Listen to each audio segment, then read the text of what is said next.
Hi, my name is Matthew Ball, and I'm a brand manager at Experience America. I run educational programs for students from all around the world. I also do marketing and strategy for the business, and I love what I do.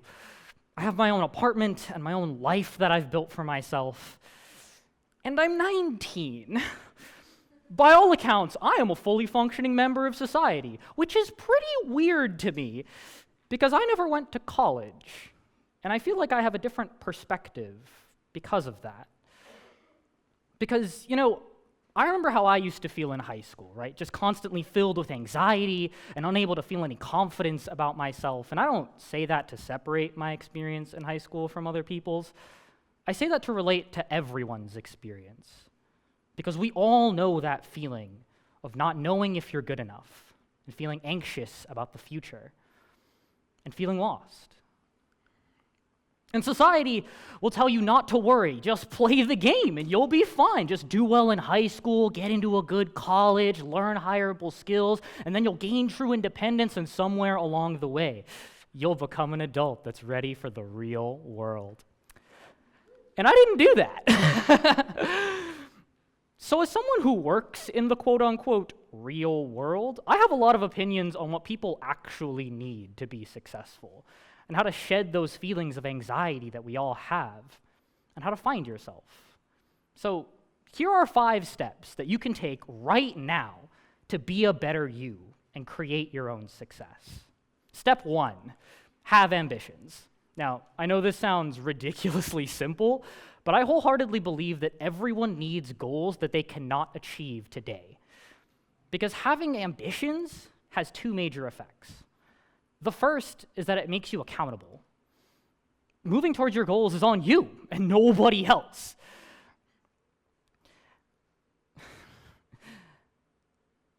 And when you move towards your goals on your own, you're forced into a situation where you want to meet your own expectations, and it pushes you to be the person that you want to be. The second effect is that it gives you a reason to get up in the morning. It is so easy to get lost in the daily grind of life and to lose focus of what matters to you. And when you have ambitions and you're serious about them, every day becomes an opportunity to work on the next iteration of you. Step 2, have personality.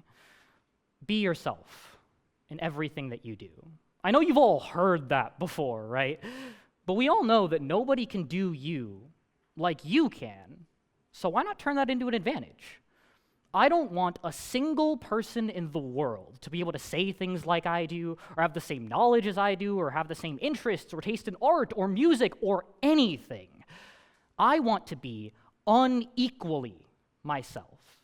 And when people meet me, I want them to get a sense of who I am, and for them to remember that. And when you focus on expressing yourself to that degree, well, you stop having to focus on it, and you become a genuine person. And let me tell you, being genuine is a skill that not many people have, because you can start truly connecting with people, and you start to see yourself in your work, and you start to feel the confidence in knowing that nobody can bring what you bring to the table. And it's confidence like that that'll help you make it in the world. Step 3. Be as confused as possible. Again, now this step is a 2-parter. Please don't stop at just being confused. The key is to be confused and then do something about it. Which for me personally meant asking a lot of questions. I'm gonna level with you. When I started working at my job, I had no idea what was going on. And that was okay, because every time I got confused, which was pretty often, I cared enough to learn and to do my job correctly and to the best of my ability.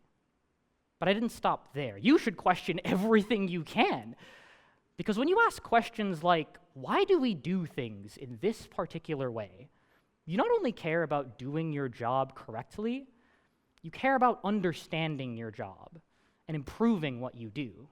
You start genuinely caring about what you do. And when you care, you still get confused, but you're driven to do something about it. You just can't let it be. And it's the people who take action that get rewarded in the end.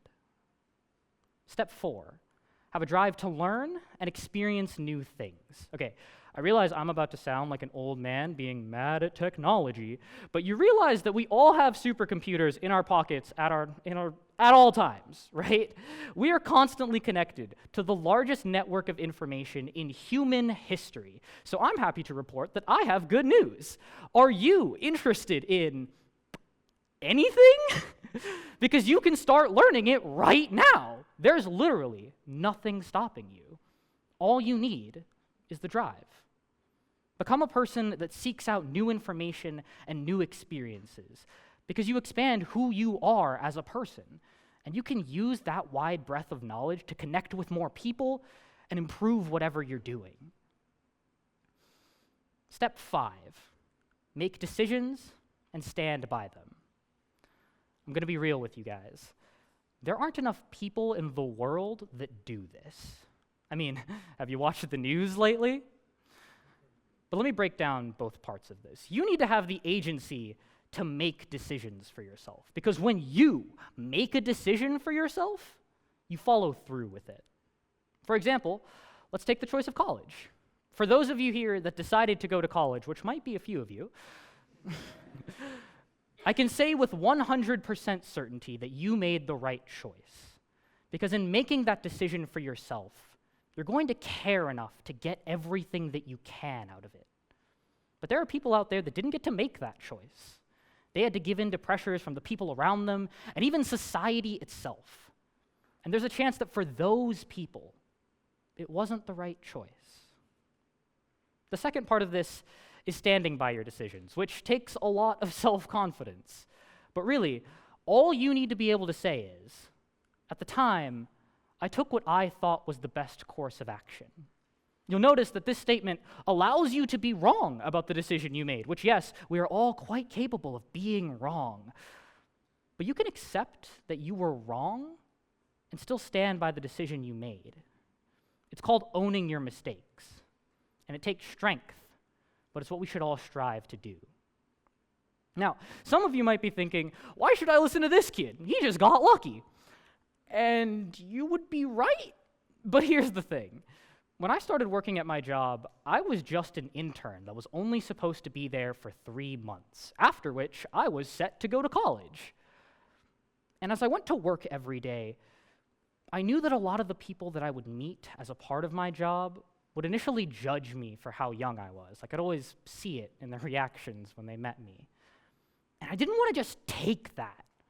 I wanted to prove to these people that I deserved a seat at that table. And I didn't want to just do a good job for a 19-year-old. I wanted to do a good job, period.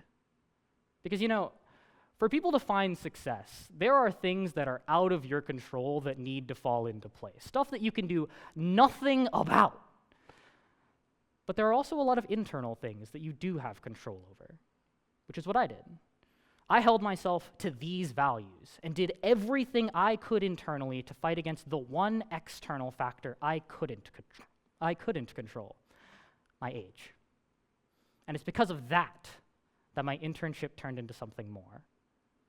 So to the people out there that wish that they could be more than what they are, frustrated by the external factors holding them back, take control of you.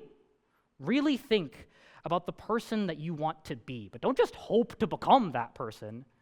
Decide to be that person. Because trust me, making that decision for yourself holds a lot more power than you might think. Thank you.